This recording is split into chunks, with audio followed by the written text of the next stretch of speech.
Can diabetes affect the pelvic floor? Oh yeah. Right, and then the question again is how. So diabetes is essentially going to be poor sugar management in the body. There's too much going in, there's not enough being stored or used, whatever the case. Sugar is pro-inflammatory.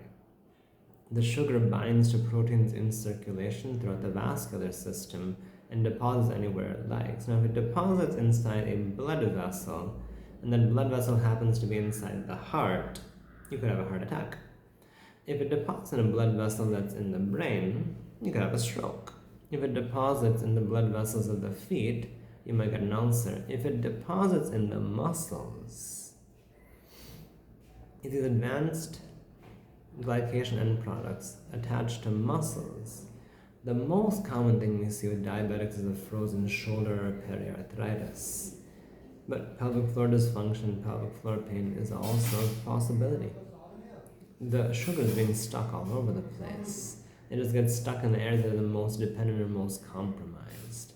That's one whole thing. Now, diabetes, as it gets worse and worse, will start to affect the blood vessels of the nerves. And the nerves get weaker, then you can start having the pelvic floor become completely weak. So the other thing is, if a diabetes affects a blood vessel in the brain and you get a stroke, again, we can have pelvic floor dysfunction, these kinds of issues. As in, muscles won't relax properly and they'll be too spastic to work properly. So yeah, diabetes is a real mess, and just controlling that alone can do a lot of good for people.